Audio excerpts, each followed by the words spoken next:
रामचंद्र भगवान की जय, श्री वृंदावन बिहारी लाल की जय, श्रीमद सद्गुरुदेव सरकार की जय।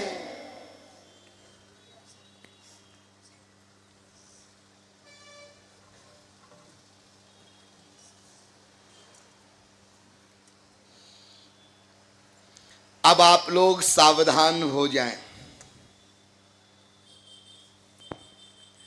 एतज्ज्ञेयं नित्यमेवात्म संस्थम नातः परम वेदितव्यम हि किंचित भोक्ता भोग्यम प्रेरितारंच मत्वा सर्वं प्रोक्तम त्रिविधम ब्रह्ममेतत्।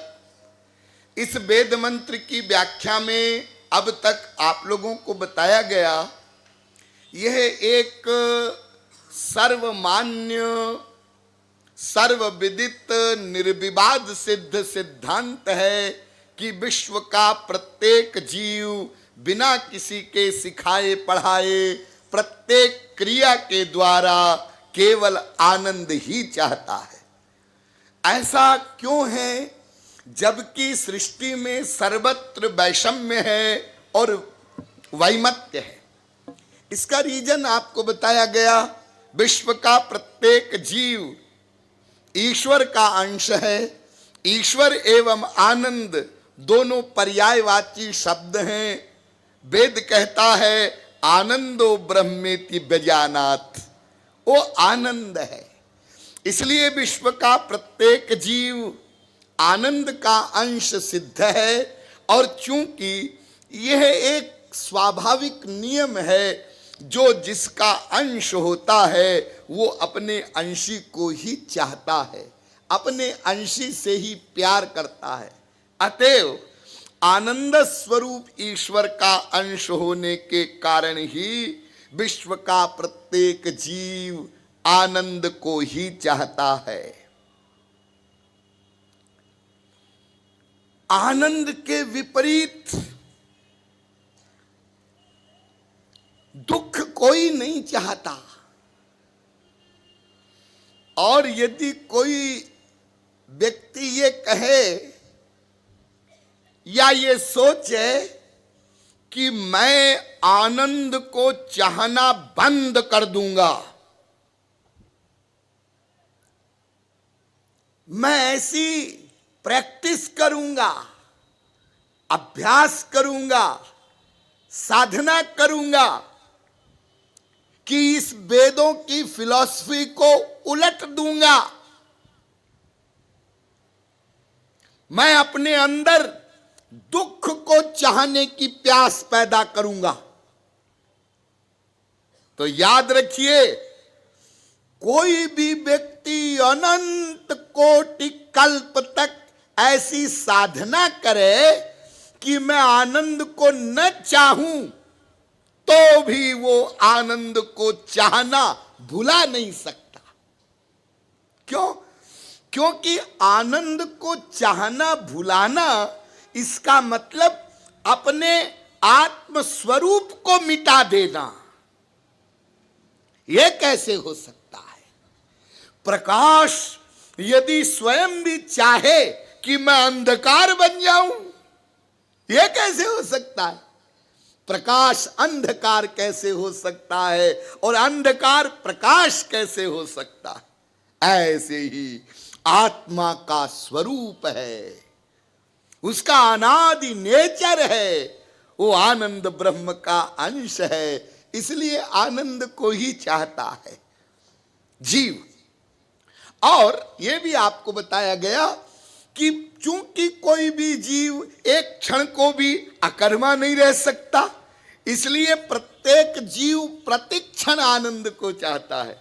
यह भी आपको बताया गया कि चूंकि जीव अनादि है, इसलिए आनंद प्राप्ति का हमारा प्रयत्न अनादिकाल से प्रतिक्षण चल रहा है। लेकिन महान आश्चर्य देखिए, अनंत जन्मों के अनंत निरंतर प्रयत्न के पश्चात भी अभी तक हमें आनंद का लवलेश भी प्राप्त नहीं हो सका। क्यों? क्योंकि अभी तो हमने यही नहीं समझा आनंद किसको कहते हैं, आनंद कहां है, आनंद कैसा होता है, आनंद कैसे मिलेगा। अतएव आपको आनंद की परिभाषा बताई गई, जो अनंत मात्रा का हो, यो वै भूमा तत्सुखम भूमैव सुखम नाल्पे सुखम अस्ति। जो अनंत मात्रा का हो, अनंत काल के लिए हो, एक बार प्राप्त हो जाने पर सदा प्राप्त रहे, नित्य नवायमान हो, प्रतिक्षण वर्धमान हो, उसको आनंद कहते हैं। ऐसा अनिर्वचनीय, अपरिमेय, अपौरुषेय दिव्यानंद हम चाहते हैं। और वो दिव्यानंद केवल भगवत प्राप्ति पर ही मिलेगा। स्वर्ण अक्षरों में अपनी डायरी के पहले पन्ने पर नोट कर लो, आनंद, सुख, शांति, पीस, हैप्पीनेस केवल ईश्वर प्राप्ति पर ही प्राप्त हो सकती है। इसलिए हम ईश्वर प्राप्ति की तरफ आगे बढ़े। तो वेदों ने बताया ईश्वर प्राप्ति के लिए सबसे पहले ईश्वर को जानना होगा। फिर हम वेदों में गए, ईश्वर को जानने का प्रयत्न किया, तो वेदों ने एक विचित्र बात बताई, भगवान को कोई नहीं जान सकता। तुम भगवान को जानना चाहते हो, हाँ, तो सबसे पहले ये जानो कि वो जाना नहीं जा सकता। फिर प्रश्न आया कि भगवान को हम क्यों नहीं जान सकते? फिर शास्त्रों ने उत्तर दिया, इसलिए क्योंकि वो हमारी इंद्रिय मन बुद्धि से परे का तत्व है। क्यों भगवान हमारी इंद्रिय मन बुद्धि से परे है? फिर ग्रंथों ने बताया, क्योंकि भगवान दिव्य हैं, इंद्रिय मन बुद्धि, भगवान प्रेरक है, इंद्रिय मन बुद्धि प्रेर्य है।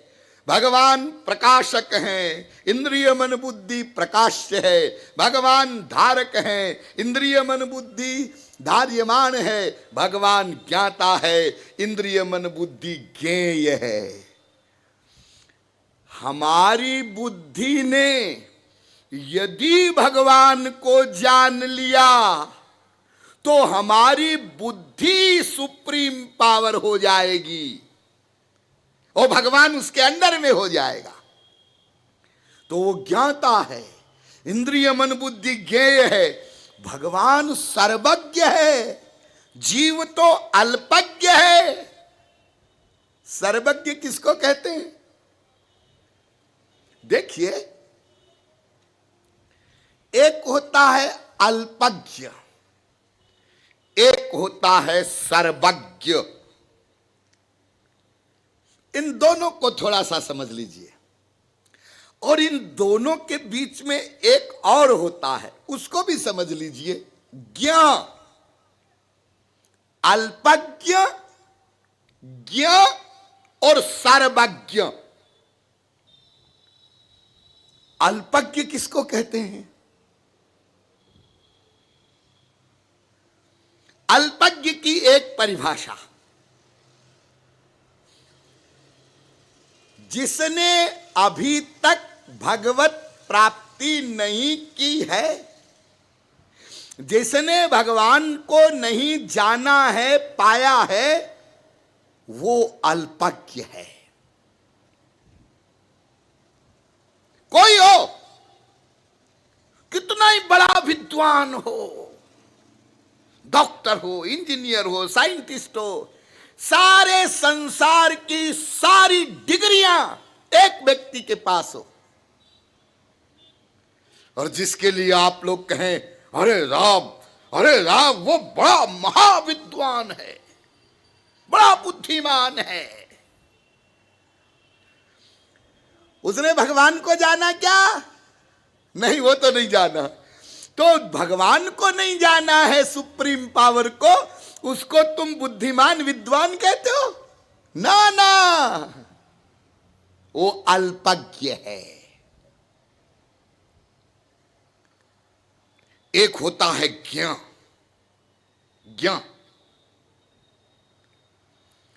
वो ज्ञ क्या होता है? जिसने भगवान को प्राप्त कर लिया वो ज्ञ है।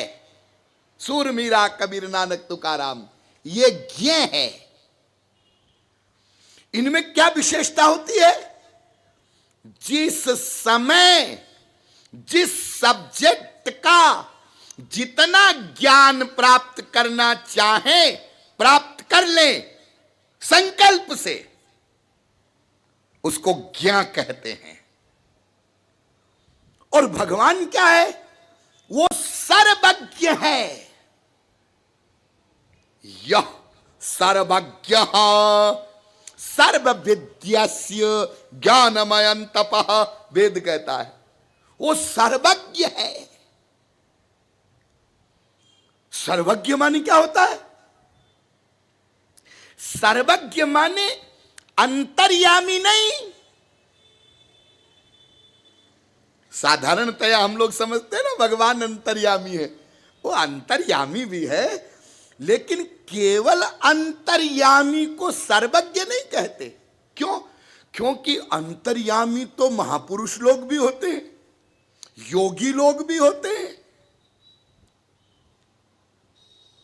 अरे जो मायाधीन जीव हैं और रिद्धि सिद्धि प्राप्त कर लेते हैं वो भी अंतर्यामी हो जाते हैं। इसलिए भगवान केवल अंतर्यामी नहीं है। सर्वज्ञ माने अंतर्यामी होना नहीं। तो फिर सर्वज्ञ किसको कहते हैं? सर्वज्ञ की परिभाषा सुनिए। अनंतानंत ब्रह्मांडों में प्रत्येक ब्रह्मांड के, प्रत्येक लोक के, प्रत्येक देश के, प्रत्येक प्रांत के, प्रत्येक जिले के, प्रत्येक ग्राम के, प्रत्येक पोखरे में रहने वाले अनंतानंत जीवों के, अनंतानंत जन्मों के, अनंतानंत संकल्पों को एक साथ जानने वाला, नोट करने वाला, हिसाब रखने वाला, उनका फल देने वाला, परमाणु परमाणु में बैठ करके उसको गमन करने वाला, उसको सर्वज्ञ कहते हैं। ऐसा सर्वज्ञ भगवान, और कहां हम लोग अल्पज्ञ। हमारी बुद्धि में वो सर्वज्ञ भगवान कैसे समाएगा? और ये जो भगवान के बारे में कुछ लोग बोलते हैं ना, भगवान ऐसा होता है, भगवान ऐसा होता है, हाँ, ये भगवान के बारे में नहीं बोलते हैं। तो ये अपनी बुद्धि की लिमिट को बताते हैं। मेरी बुद्धि इतनी लिमिट की है। हाँ? जैसे मान लो कोई 100 मीटर गहरा पानी है, कोई झील है, नदी है, तालाब है, समुद्र है, 100 मीटर गहरा। हाँ, और एक व्यक्ति 1 मीटर का पैमाना लेकर जाए, उसके पास 1 ही मीटर है, और वो उस पानी में डाले और ऊपर आकर कहे मैंने नाप लिया, पानी की गहराई 1 मीटर है। दूसरा आया, उसके पास 2 मीटर का पैमाना था, उसने भी अपना पैमाना डाला, वो ऊपर आया, उसने कहा ये किस बेवकूफ ने कहा है कि पानी 1 मीटर गहरा है, ये तो 2 मीटर गहरा है। तीसरा आया, उसके पास 10 मीटर का पैमाना था, उसने अपना पैमाना डाला, उसने कहा पहले वाले दोनों गधे, पानी तो 10 मीटर गहरा है, ये 1 से 1 अधिक पैमाने वाले लोग आ रहे हैं, पानी की गहराई को नाप रहे हैं, लेकिन ये पानी की गहराई नहीं बता रहे हैं, ये अपना पैमाना बता रहे हैं, मेरे पास इतना पैमाना है। पानी की गहराई को तो वो नाप सकता है जिसके पास 100 मीटर से अधिक का पैमाना हो, उस लिमिट से अधिक का पैमाना हो, वो पानी की गहराई को नाप सकता है। लेकिन भगवान, अरे वो तो अनलिमिटेड है, अनलिमिटेड। अनलिमिटेड को नापने के लिए अनलिमिटेड पैमाना चाहिए, और हमारे पास सारे पैमाने लिमिटेड। हमारी तो यह हालत है कि जैसे कोई नमक का टेप बनावे, नमक का, और वो समुद्र को नापने चले वो टेप डाल करके, तो समुद्र को तो क्या नापेगा, वो टेप ही समुद्र में घुल जाएगी। ऐसी हमारी बुद्धि का हाल है। इसलिए वो सर्वज्ञ है, जीव अल्पज्ञ है, और मैंने आपको बताया वो अनंत विरोधी धर्मों का अधिष्ठान है। तो साधारण मनुष्य की कौन कहे, अरे ब्रह्मादिक भी उसे नहीं जान सकते। जब ये सब्जेक्ट आप लोगों ने सुना तो कुछ निराशा आई।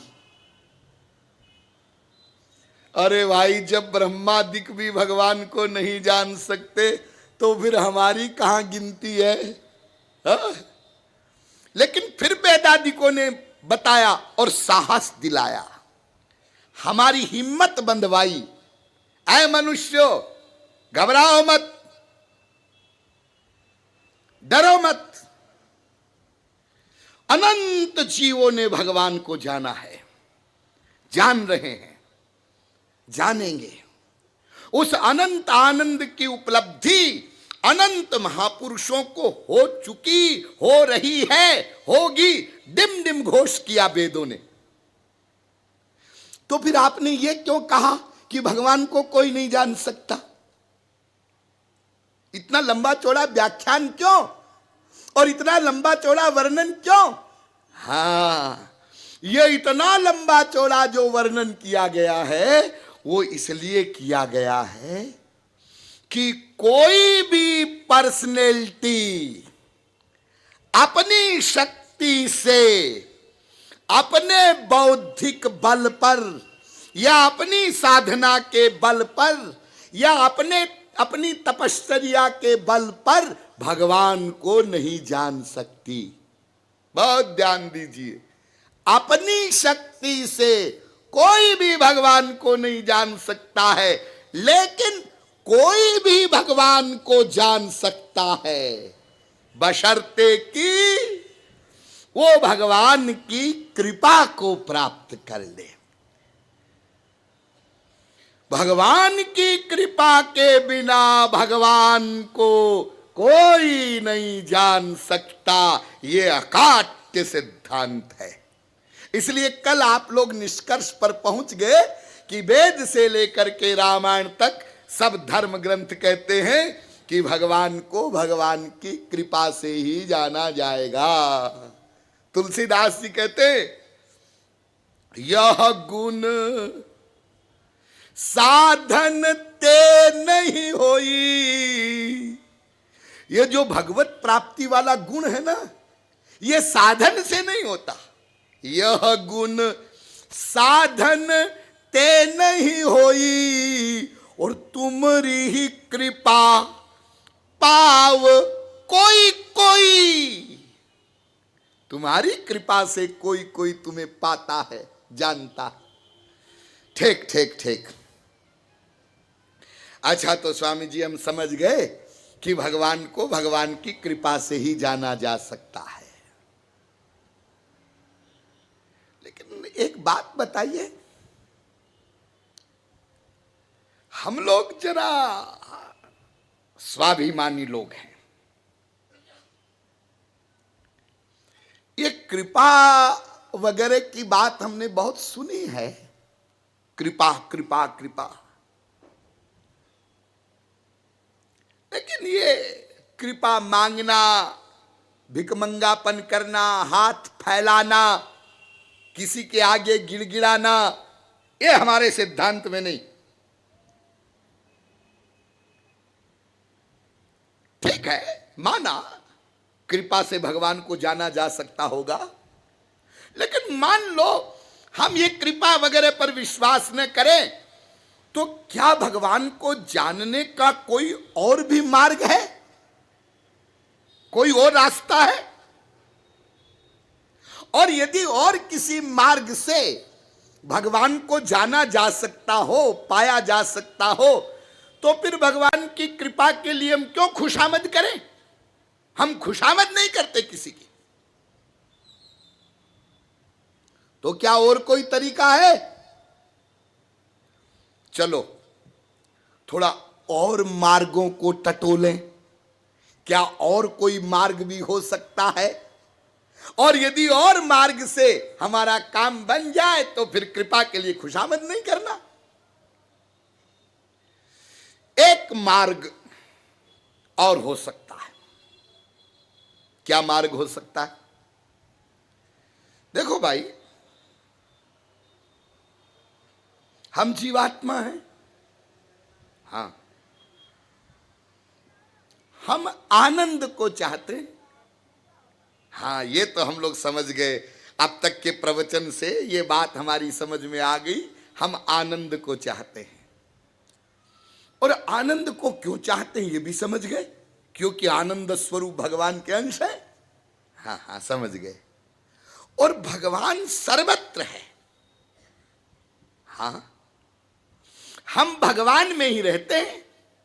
हाँ, और भगवान हम में रहता है। हाँ, इसका मतलब हम आनंद में ही रहते। हाँ, आनंद में ही रहते। आनंद सिंधु मध्य तब बासा, आनंद में हम रहते।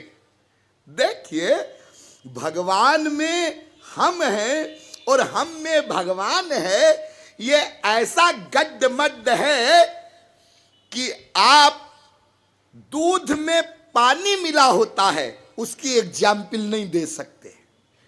जैसे दूध में घी व्याप्त होता है, जैसे तिल में तेल व्याप्त होता है, जैसे चकमक पत्थर में अग्नि व्याप्त होती है, ये एग्जाम्पल दे सकते हैं।